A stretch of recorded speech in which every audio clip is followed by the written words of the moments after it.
오늘은 룻기의 비밀 두 남편, 룻기 1장 1절로 5절, 로마서 7장 1절로 2절로 해서 룻기의 비밀 두 남편이라는 제목으로 말씀을 좀 증거하도록 하겠습니다.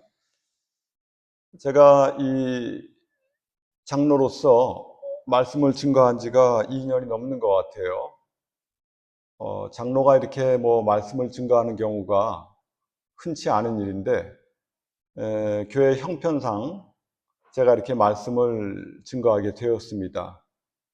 예전에 제가 하나님께 기도를 하기를, 하나님으로부터 알게 된 것들이 정말로 하나님께서 허락하신 거라고 한다면, 또 깨닫게 되는 것들이 하나님으로 말미암은 것이라고 한다면 많은 사람들이 들을 수 있는 그러한 길이 열리게 하시고, 또 알게 된 것이 그저 내 스스로 깨달아 잘못된 것이라고 한다면 그저 혼자 알고 이 세상을 떠났으면 좋겠습니다. 이런 기도를 하나님께 참 많이 드렸었습니다. 하나님께서 알게 하신 것들이 하나님께서 주신 것인지 생각지도 못하게 말씀을 증거하는 이러한 길이 열려지게 되었습니다. 가끔가다 어떤 때는 하나님의 말씀이 제 안에 강하게 들어올 때가 있어요. 예전에 그 하나님의 말씀을 거의 다 이제 준비하고 그 다음 주에 이제 하게 될 일이 있었는데, 갑작스럽게 목요일 날 제 마음 가운데 고린도전서 13장을 읽어야겠다는 너무나 강한 그런 감동이 와서 그 말씀을 읽다가 참 하나님께서 주시는 은혜 가운데 깨달음을 얻고 그 다음 주에 그 고전 13장에 대해서 말씀을 증거한 적도 있었습니다. 얼마 전에는 요나서를 그렇게 읽고 싶더라고요. 그래서 요나서를 읽다가 또 하나님께서 주시는 그 은혜를, 그 요나의 어떤 비밀, 이러한 말씀을 드린 적도 있었는데, 한 2, 3주 전에는 제 마음 가운데 룻기가 그렇게 참 읽고 싶은 거예요, 제 마음 가운데. 그래서 룻을 한참 읽다가 하나님께서 부어주시는 은혜 가운데 또 이 룻기의 비밀이라 이렇게 제목을 짓고 두 남편, 이런 제목을 달게 되었습니다. 모든 성경은 다 짝이 있어요. 이사야서 34장 16절에 보게 되면 너희는 여호와의 말씀을 자세히 읽어보라, 이런 말씀이 있어요. 여호와의 신이 명하셨고 여호와의 신이 이런 모든 말씀을 모으셨기 때문에 하나님의 모든 말씀은 그 짝이 있다는 거예요. 베드로후서 3장 16절에도 우리 사랑하는 사도 바울이 말합니다. 모든 성경은 억지로 풀면 안 되게 되는 것이다. 억지로 풀면 멸망에 이르게 되기 쉬우니 억지로 풀지 말아라, 이렇게 얘기하고 있어요. 이처럼 성경이 억지로 풀면 안 되는 이유가, 이 성경은 온통 비밀로 담겨 있는 책이 바로 성경이에요. 성경을 읽을 때는 두 가지, 세 가지의 생각을 항상 염두에 두고 읽으셔야 돼요. 성경은 기본적으로 어떤 인물, 어떠한 역사에 대한 기록이 바로 성경이에요. 그것은 바로 드러난 이야기들이에요. 거기에만 머물러 있다고 한다면 세상에서 있는 역사책이라든가 소설책에 비해서 더 뛰어난 것도 없어요.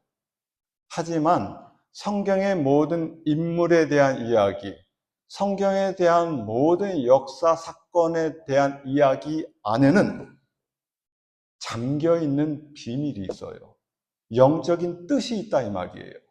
그러므로 그 잠겨있는 비밀, 영적인 그 뜻이야말로 동서고금을 막론하고 동일하게 적용이 되는 진리의 말씀이 되게 되는 거예요.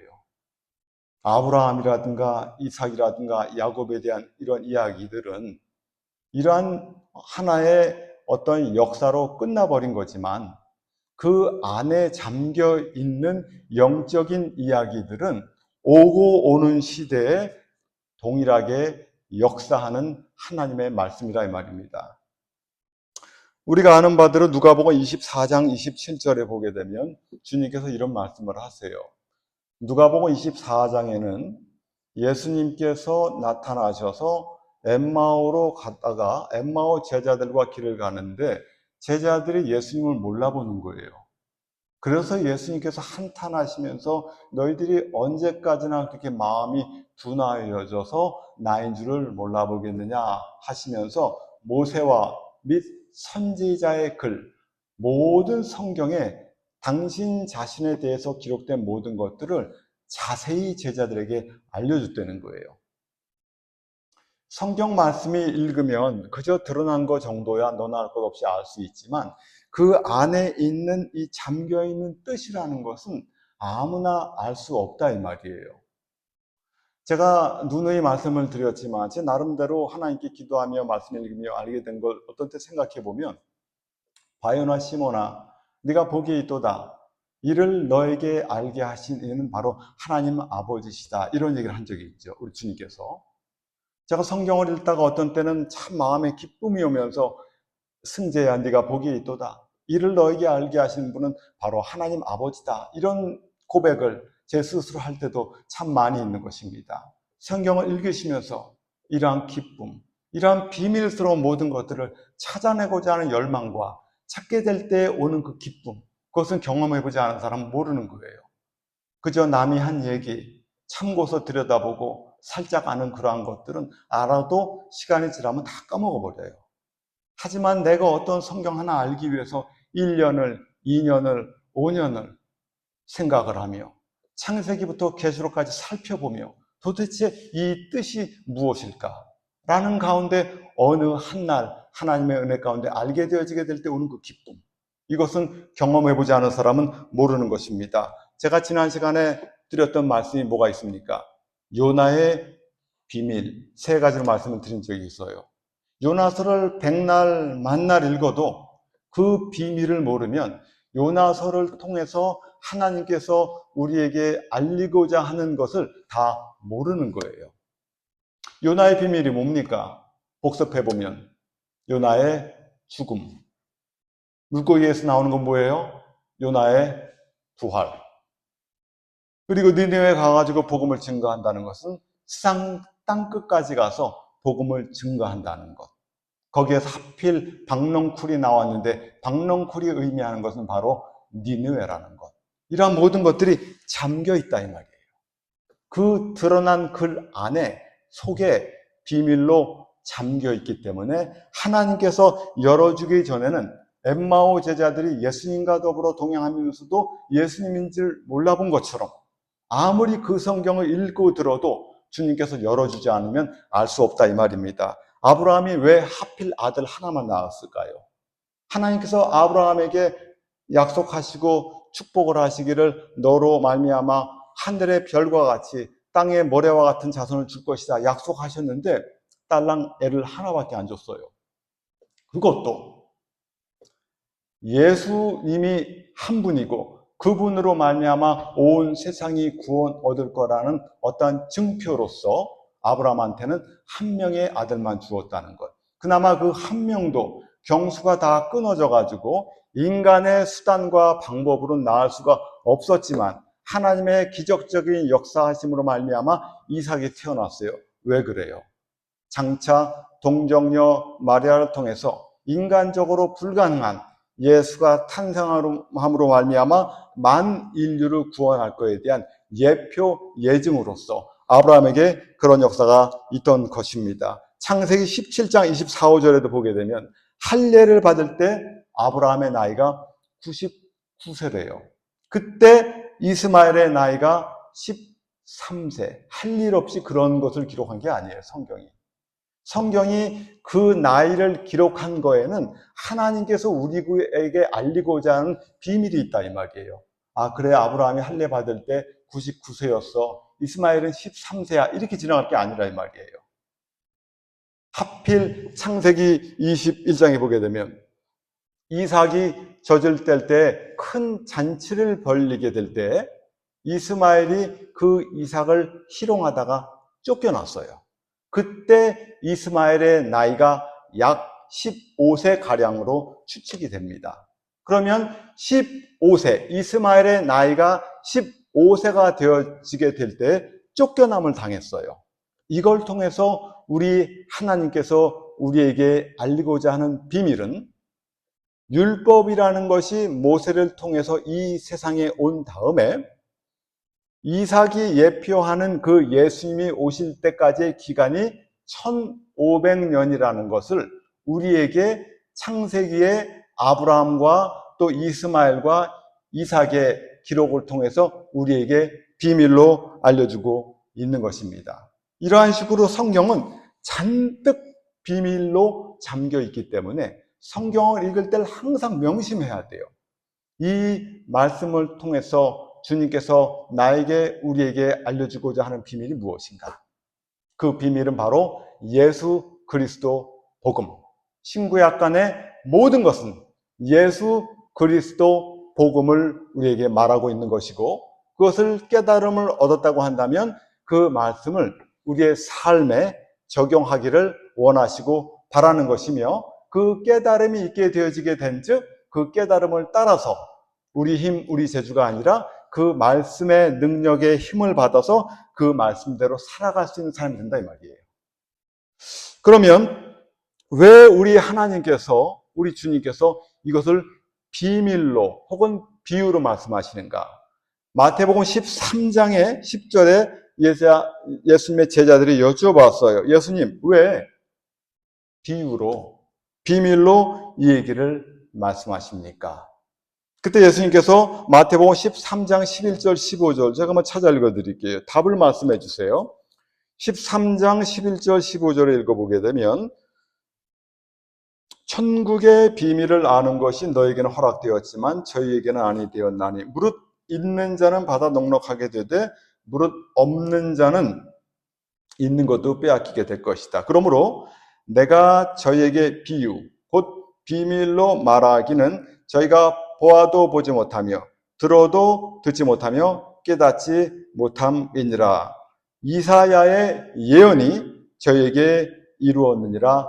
일렀으되 너희가 듣기는 들어도 깨닫지 못할 것이요 보기는 보아도 알지 못하리라. 이것이 바로 뭐예요? 이사야가 6장 9절에서 10절에 한 그 내용을 예수님께서 제자들이 왜 비유로 비밀로 말씀하십니까? 하게 될 때 이 이사야의 예언을 인용해서 말씀하셨는데, 보아도 들어도 깨닫지 못하게 될 것이다. 이 백성들의 마음이 완악하여져서 그 귀는 듣기에 둔하고 눈은 감았으니 이는 눈으로 보고 귀로 듣고 마음으로 깨달아 돌이켜 내게 고침을 받을까 하였는지라. 이게 이유라는 거예요. 깨닫지 못하게 비유로 비밀로 말한다는 거예요. 근데 이 마태복음만 읽어보게 되면 약간 오해 소지가 있어요. 이사야서 6장에 이런 얘기를 하나님께서 이사야에게 하게 될 때 물어봅니다. 이 사람들이 언제까지 깨달음을 얻지 못하겠습니까? 이렇게 물어봐요. 그랬더니 하나님께서 말씀하시기를 대답하되 성읍들은 황폐하여 거민이 없으며 가옥들에는 사람이 없고 이 토지가 전폐하게 되며 사람들이 여호와께 멀리 옮기워서 이방 가운데 패한 곳이 많을 때까지니라. 뭔 말입니까? 하나님으로부터 심판을 받아서 징치를 받아서 어려움을 다 당한 후에까지 깨달음을 얻지 못하게 될 것이다. 그 얘기예요. 사람들이 하나님의 말씀을 깨닫지 못하는 이유는 죄로 말미암아 깨닫지 못한다는 거예요.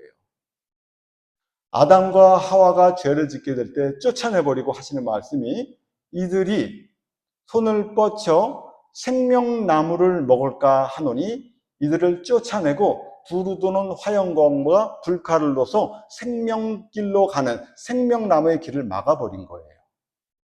이런 것처럼 죄인들이 하나님의 말씀을 깨닫지 못하도록 이것이 감겨있고 잠겨 있어서 아무나 알 수 없다 이 말이에요. 근데 언제 이것을 알게 되느냐? 많은 시험과 환난과 역경을 통과하고 나서 회개하고 그런 다음에 하나님의 은혜 가운데 깨달음의 은혜가 와서 비로소 그때야 하나님의 말씀이 깨달아진다 이 말입니다. 느부갓네살 왕이 다니엘서 4장에도 보게 되면 교만해졌어요. 그러하게 될 때 왕좌에서 쫓겨나서 짐승과 같은 마음, 미친 마음을 품고 살아가다가 7대가 지나가게 될 때 그 마음 가운데 회개하는 마음이 들어오게 돼요. 고생하다가 회개하는 마음이 들어오게 되고 하나님을 인정하게 될 때 깨달음을 얻어 다시 예전의 왕자로 복귀된 일이 있어요. 이스라엘 백성들이 하나님을 떠납니다. 죄악 가운데 하나님의 말씀을 떠나게 될 때 수많은 어려움이 그들에게 찾아와요. 사사기 내용이 바로 그거예요. 그리고 나중에 바벨론, 메데, 페르시아, 한라, 로마 이런 모든 나라들을 통해서 어려움을 통과하다가 그들 마음 가운데 회개하는 마음이 일어나고 그러하게 될 때 비로소 깨달음에 이르게 되게 되는 것이다.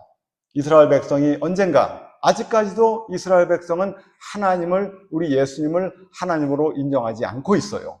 하지만 이 다음에 7년 환난 가운데 전삼년반이라는 그 무시무시한 환난을 통과하면서 비로소 그들이 회개를 하고 우리 하나님께로 돌아오게 되는 역사가 있을 것이라는 것을 이사야를 통해서 우리에게 알려주고 있는 것이며 이 얘기를 우리 예수님께서 제자들이 왜 비유로 비밀로 말씀하셔서 못 알아듣게 하십니까?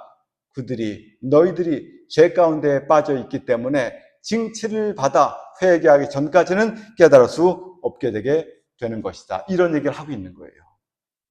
그러므로 성경을 우리가 하나님의 은혜 가운데 깨달음을 얻으려고 한다면 첫째도 회개요, 둘째도 회개요, 셋째도 회개예요.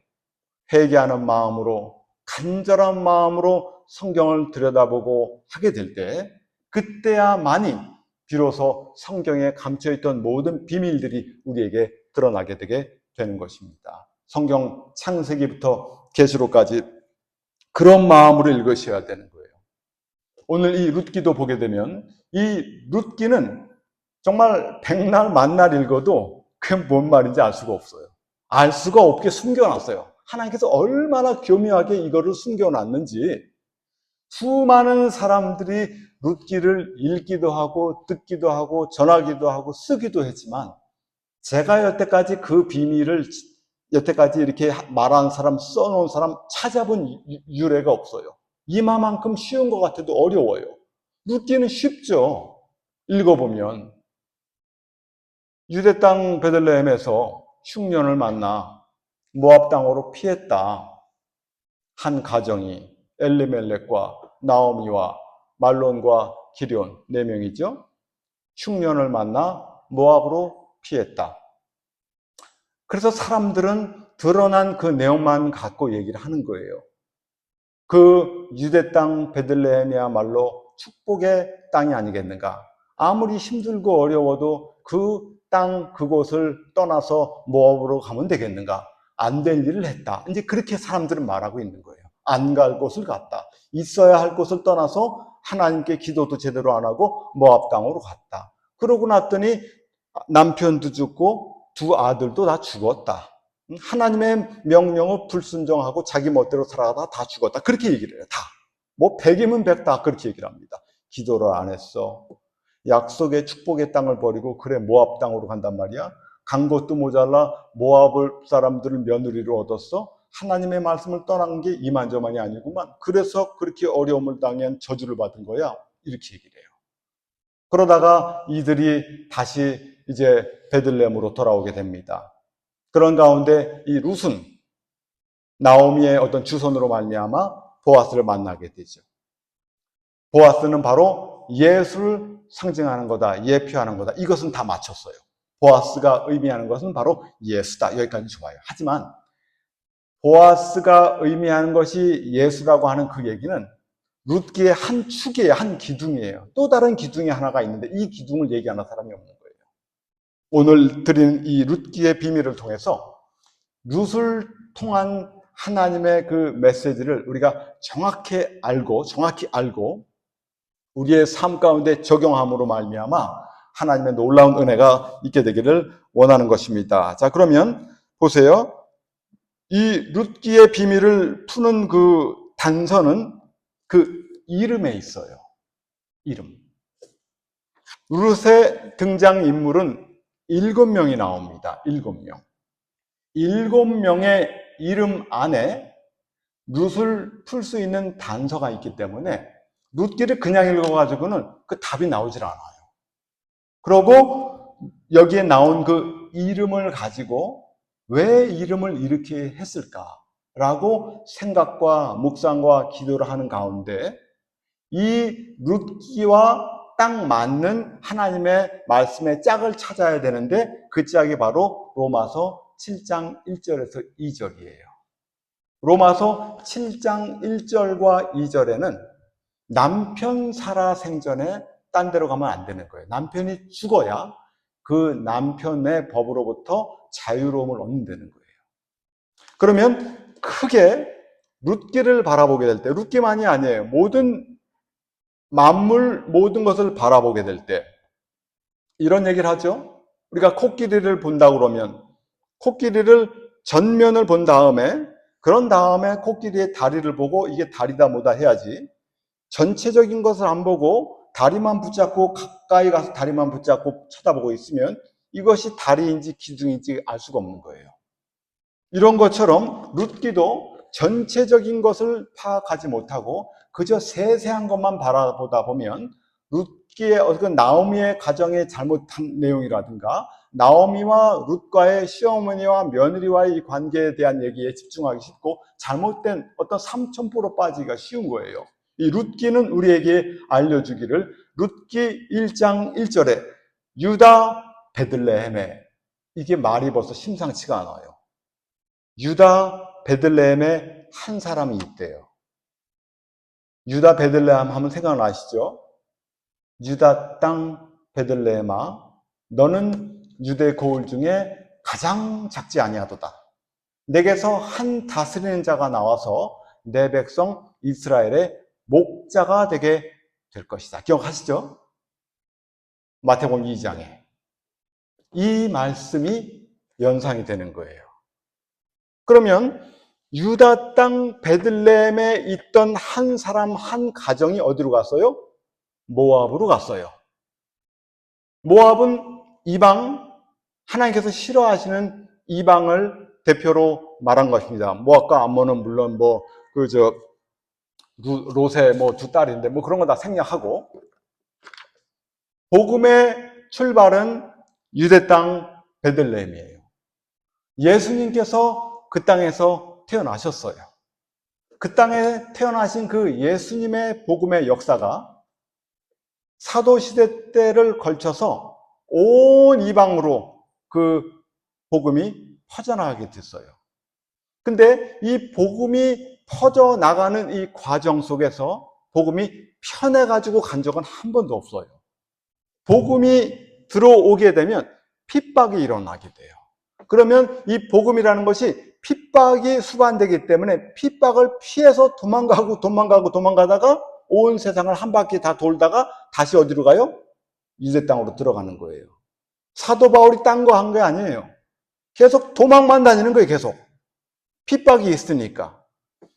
여기 문장에 보게 되면 사사들의 치리하던 때 1장 1절 그 땅에 흉년이 들었대요.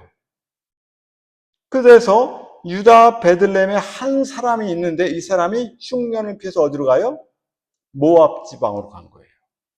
이것이 장차 복음이 유다 베들레헴을 떠나서 온 세상을 돌아다닐 거라는 것을 이렇게 표현한 거예요. 그러고 나서 모압 지방에 갔더니만 모압 지방에서도 환난과 핍박이 와서 남편도 죽고 두 아들도 다 죽게 되게 될 때 다시 이들이 예루살렘에 양식이 있다는 내용을 듣고 다시 예루살렘으로 돌아가는 거예요. 그러므로 예루살렘에서 시작했던 이 유다 땅 베들레헴에 시작했던 이 복음이 온 세상을 한 바퀴 돌고 다시 유다 땅으로 돌아간 것 같이 이 룻기를 통해서 복음이 이러한 식으로 온 세상을 한 바퀴 돌아서 다시 유다로 들어갈 거에 대한 것을 알려주고 있는 거예요. 그리고 이 나오미를 통해서, 나오미는 유대인이죠. 룻은 이방 사람이고, 이 나오미와 이 이방 사람 된 룻이 하나가 됐어요. 어떻게? 보아스로 말미암아 하나가 된 거예요.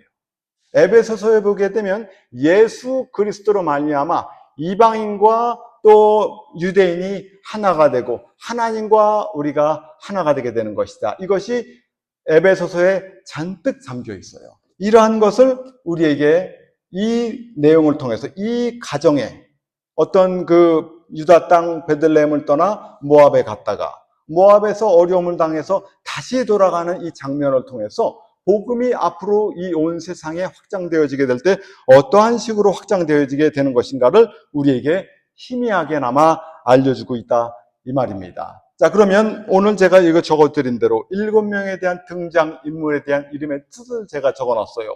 엘리멜렉, 가장 엘리멜렉의 이름의 뜻은 하나님은 나의 왕이다. 나오미, 기쁨. 나중에 나오미가 그 본국에 돌아가게 될 때 사람들이 그러죠. 나오미라고 하니까 나오미라고 하지 말라고, 나는 말하라고, 쓰다, 괴롭다, 그런 뜻이에요. 그러고 나오미의 두 아들이 있는데 말론과 기련이에요. 말론의 뜻이 뭐예요? 병약한, 허약한, 기련은 쇠약한, 소멸하는 자. 뭔 이름을 이렇게 짓습니까? 이상하지 않아요? 아들을 나놓고서 과연 어떤 부모가 그래 이름을 짓기를 이허약, 김병약, 어떤 부모가 이름을 이렇게 짓겠어요? 근데 이렇게 졌어요. 신기하죠? 여기에 단서가 있는 거예요. 왜 이름을 이렇게 지었을까? 하나님께서 혹시라도 이 두 자녀에 대한 이름을 지시한 것은 아닐까? 그런 경우가 있어요. 호세아가 창녀 고멜과 결혼해가지고 아들 둘을 낳고 딸을 낳습니다. 근데 첫 번째 아들의 이름은 괜찮아요. 이스라엘이라 심는다, 뽑는다, 그건 괜찮아요. 두 번째 아들의 이름이 뭡니까? 로루하마, 딸의 이름이죠. 로루하마. 로루하마라는 그 이름의 뜻은 긍휼히 여김을 받지 못하는 자. 그리고 딸을 또 하나 낳는데 이름이 로암미. 이는 내 백성이 아니다. 뭔 이름을 그렇게 줘요? 하나님께서 지라 그러니까 할 수 없이 진 거예요. 어떤 부모가 자녀 이름을 이렇게 짓겠어요? 자기의 마음에 소원을 담아가지고 자녀에게 진단 말이에요. 이름을 짓는 거에 대해서 많이 나와 있는 것이 창세기 29장이죠. 잘 알죠? 야곱의 두 아내, 또 나중에 이제 첩들 2명 해가지고 이제 자녀를 12명, 딸 하나 해가지고 13명을 낳게 되는데, 그때 막 이름을 짓게 될 때 마음에 소원을 담아가지고 이름을 짓는 거예요. 레아가 라헬의 언니인데, 이 레아가 야곱이 라헬만 사랑하고 레아는 좀 사랑하지 않단 말이에요. 홀대한단 말이에요. 근데 레아가 6명의 자녀를 낳게 되는데, 자녀를 낳을 때마다 자기의 마음의 소원을 담아요. 첫 번째 아들의 이름이 뭡니까? 르우벤. 르우벤의 이름은 뜻은 참 재미있어요. 봐라, 아들이다. 예. 이게 아주 뽐내는 거예요. 야, 내가 이렇게 관세를 받고 있는데, 야, 봐라, 아들이다. 나 관세하지 마, 아들이야. 장자 아들이란 말이야. 그 마음을 읽을 수 있는 거예요. 레아의 마음. 두 번째 아들의 이름은 뭡니까? 시므온. 들으시리로다. 그런 뜻이에요. 이제 남편이 나의 말을 듣고 이제 들어줄 거야. 그러고 나서 세 번째 아들의 이름은 레위. 남편이 나와 이제 연합하게 될 것이다. 이러한 식으로 이름을 지어 나가요. 레아가 남편만을 바라보고 남편에다가 온 포커스를 맞추고 있는 거예요. 그러다가 레아의 마음이 변화가 일어나요. 네 번째 아들을 낳고 나서는 이름을 유다. 감사합니다. 찬양합니다. 남편만을 바라보던 그 레아의 어떤 그 시선이 남편을 바라보는 시선이 아니라 하나님을 바라보는 시선으로 바뀌었어요. 남편 백날 바라봐야 남편 자기한테 관심도 안 보이는 거예요. 이 시선이 사람을 바라보는 것이 아니라 하나님을 바라보는 시선으로 바뀐 거예요. 유다, 감사합니다. 찬양합니다. 이렇게 이름이 바뀌었다 이 말이에요. 이런 것처럼 이름은 나의 어떤 소원을, 나의 그러한 자녀를 향한 소원을 담아 이렇게 짓게 되게 되는 것입니다. 우리가 아는 그 베냐민의 원래 이름이 베노니죠. 베노니. 그 엄마 라헬이 죽으면서 그 아들의 이름을 짓기를 베노니, 슬픔의 아들이라고 이름을 쳐놓은 거예요. 그 아빠가 듣고 온 이름을 그따위로 짓냐고, 그 베노니라고 빼버리고 베냐민, 오른손의 아들 이름을 바꿔버린 경우가 있었어요. 근데 하필 이 룻에 등장하는 이 두 아들의 이름은 병약한, 허약한 내지 쇠약한 이름을 전했어요. 왜 이름을 이렇게 전했을까? 여기에 큰 단서가 있는 것입니다. 말 그대로 병약한, 허약한 이 남편이다 보니까 이 남편이 오래 못 살고 죽었어요. 죽는 바람에, 이 남편들이 죽는 바람에 결국은 이 사람들이 다시 베들레헴으로 돌아가게 됐는데 거기에서 누구를 만납니까? 보아스를 만난 거예요. 근데 보아스의 이름이 뜻이 뭐예요? 힘이 있다, 능력이 있다. 그러면 첫 번째 남편의 이름은 병약한, 연약한. 생각나는 거 없어요? 율법이라 이거예요. 율법. 율법이라는 것이 병약하고 쇠약하다 보니까 요구하는 것은 이만저만이 아니에요. 얼마나 또 까다로운지 몰라요. 이거 해라, 저거 해라, 이거 하지 말아라, 저거 하지 말아라. 얼마나 까탈스러운지 정말 이 룻이 숨도 제대로 못 쉬겠어요. 이거 해라, 저거 하지 말라 하면서도 도움은 또 한 개도 안 돼요. 이게 바로 뭡니까? 율법. 율법은 우리에게 이거 해라, 저거 하지 말아라. 이게 바로 율법이에요. 첫 번째 남편이라 이 말이에요. 율법은 무려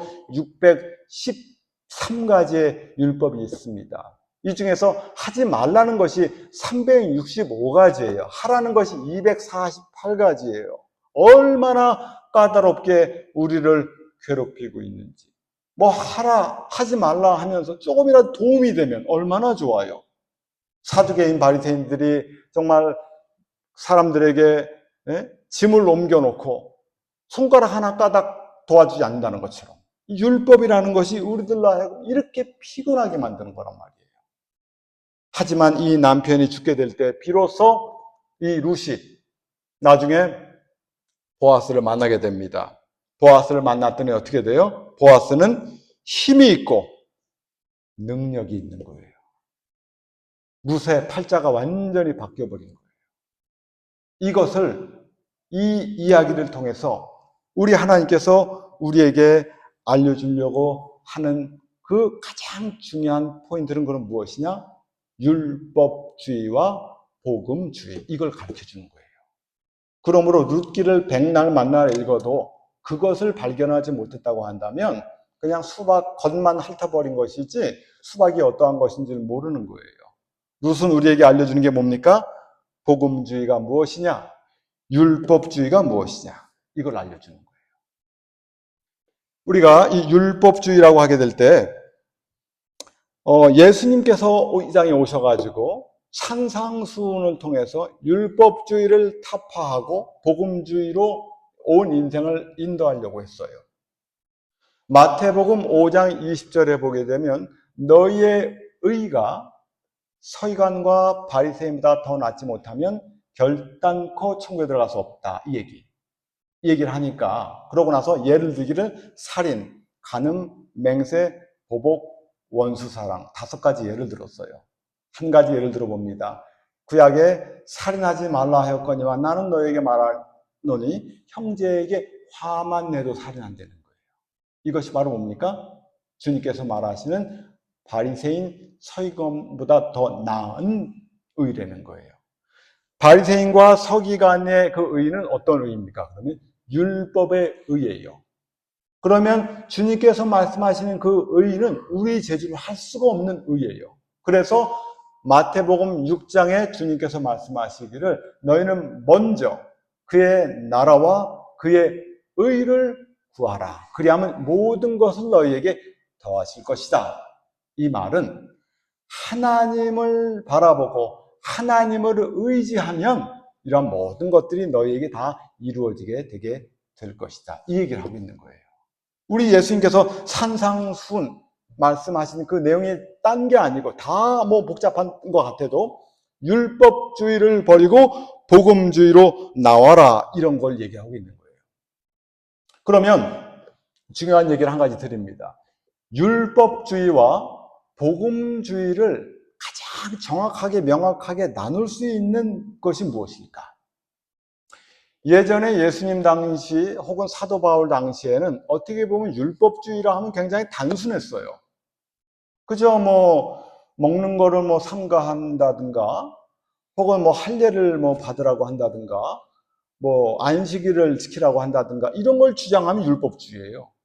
갈라디아서가 얘기하는 게 그 내용이에요. 골로새서가 얘기하는 내용이 그런 얘기예요. 그땐 그게 간단했어요. 그런데 지금 현대 교회는 너무나 교묘한 내용들이 복음주의라고 생각하면서 말하는 모든 내용들이 변장된 율법주의예요. 예를 들면 이런 거예요. 11조를 많이 내야 돼. 11조를 해야 돼. 그래야지 복을 받아. 헌금을 많이 해야 돼. 그래야지 하나님께서 복을 주는 거야. 봉사를 많이 해야 돼. 그래야지 복을 받아. 새벽 기도를 빠지면 안 돼. 그래야지 하나님께서 복을 주시는 거야. 이게 다 뭡니까? 율법주의. 근데 듣기로는 이게 다 뭐로 들려요? 복음. 근데 이건 변장된 율법주의예요. 그럼 율법주의와 복음주의를 나누는 가장 아주 누구나 알 수 있는 간단한 방법이 있어요. 율법주의는 보상을 바라고 하는 거예요. 그리고 내가 하는 것이고 보상을 바라고 하는 것은 다 율법주의예요. 복음주의는 하나님께서 하시는 것이고 바라는 게 없어요. 뭐 예를 들면 이런 거예요. 부모님이 나를 낳아주시고 나를 길러주셨어요. 우리가 그 부모의 자녀인데 부모를 섬김에 있어서 부모가 나에게 베풀어진 그 은혜가 감사해서 섬기는 것하고 부모가 재산이 좀 있단 말이에요.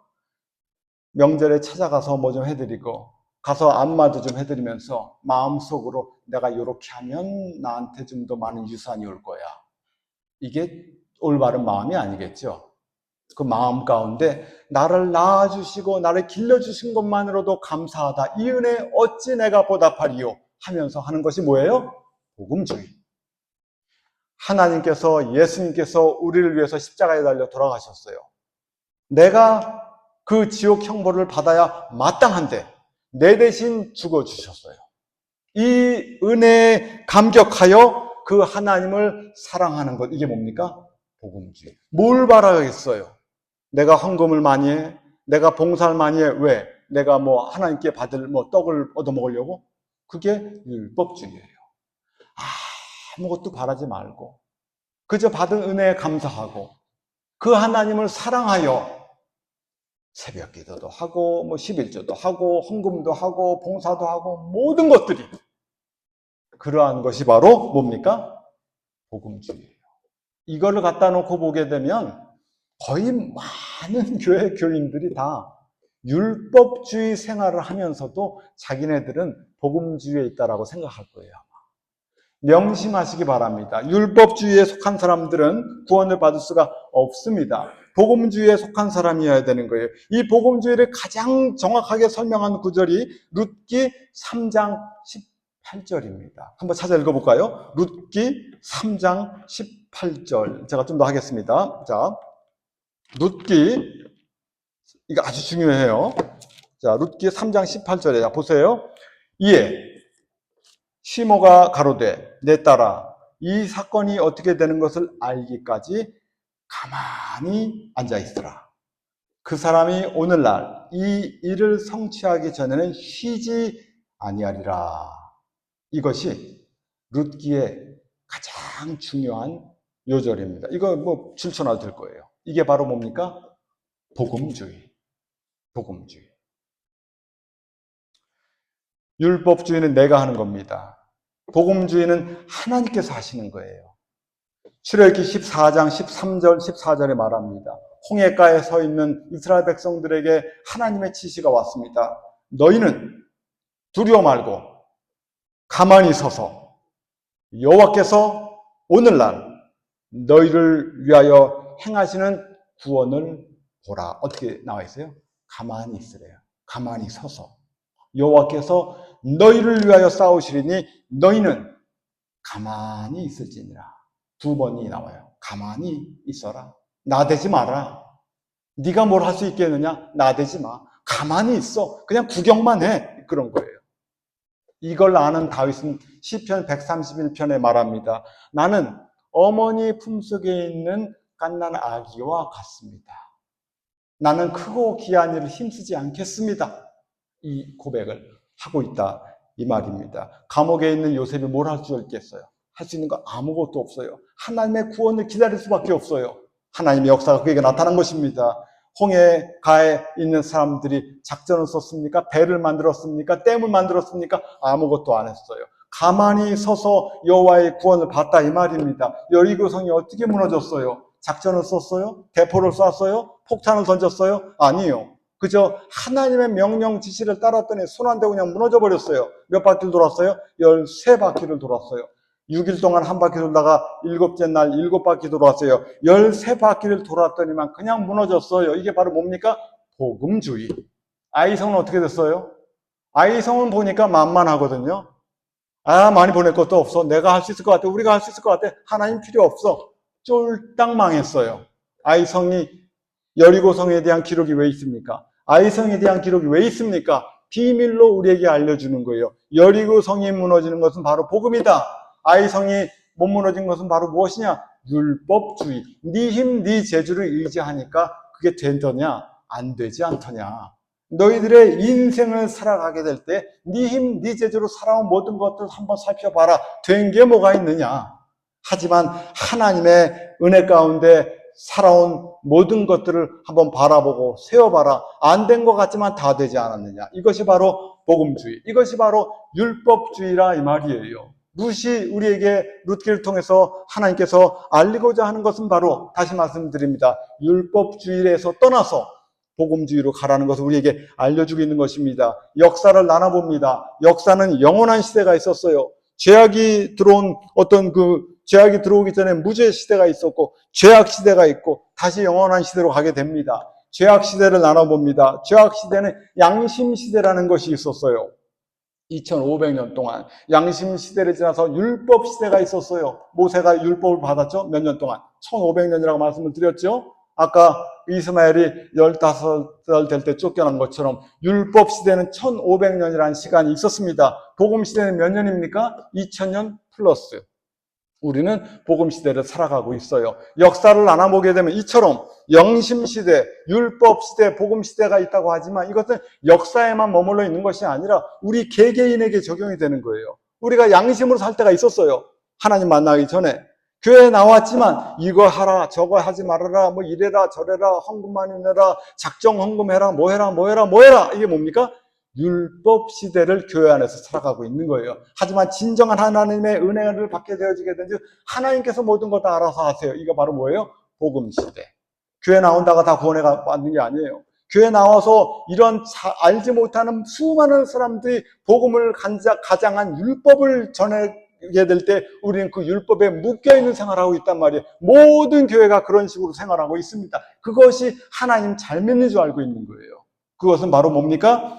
율법 시대에 속한 신자요, 천국에 갈 수 없는 사람이 되게 되는 것이고, 복음 시대, 복음에 속한 사람은 그럼 무엇이냐? 하나님께서 일을 하게 하시는 것. 수고하고 무거운 짐진 자들아 다 내게로 오라. 내가 너희를 쉬게 하리라. 나는 마음이 온유하고 겸손하니 나의 멍에를 메고 내게 배우라. 그리하면 너희 마음이 쉼을 얻으리니 이는 내 멍에는 쉽고 내 짐은 가볍다.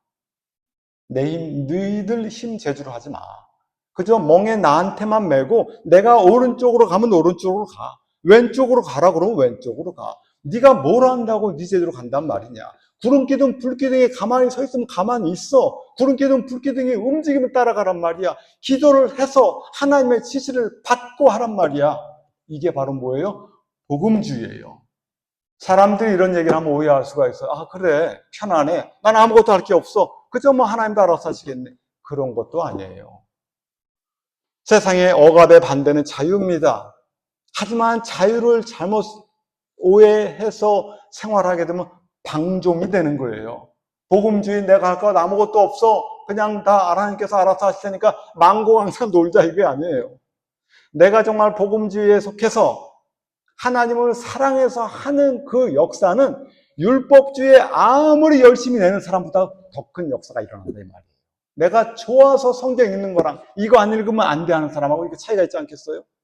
성경 읽을 때 재미나십니까? 아니면 이거 안 읽으면 안 되지, 이거 안 읽으면 저주야, 이거 안 읽으면 지옥 가, 이거 안 하면 안 돼, 이게 다 잘못된 거예요.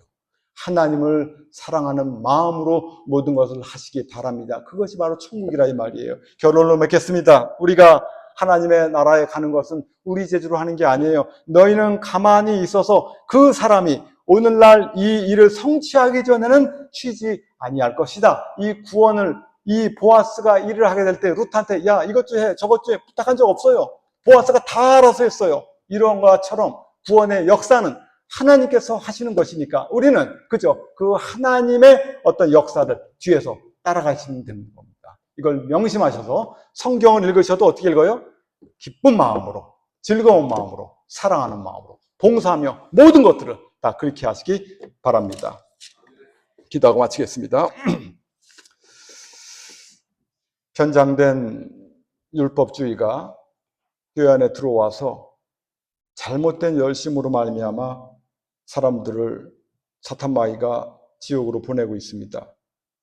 저희들에게 이 룻기를 통해서 알려주신 것은 그저 무슨 그들이 잘못해가지고 잘못된 길을 갔다가 왔다 그런 게 아니라 복음이 유대 땅 베들레헴에서 시작해서 온 세상을 돌아다니다가 다시 베들레헴으로 유다 땅으로 갈 것이며 또 율법주의를 버리고 복음주의로 나가게 된즉 살게 된 것이고 보아스로 말미암아 이방과 유대가 하나가 됐다는 것, 예수로 말미암아 하나가 됐다는 것, 이러한 것을 보여주는 것이오니 이 말씀을 우리 마음 가운데 깊이 품고 율법주의를 버리고 복음주의의 생활을 할 수 있도록 주의 성령이 도우시고 인도하여 주시옵소서. 이 모든 말씀 예수님의 이름으로 기도하옵나이다. 아멘.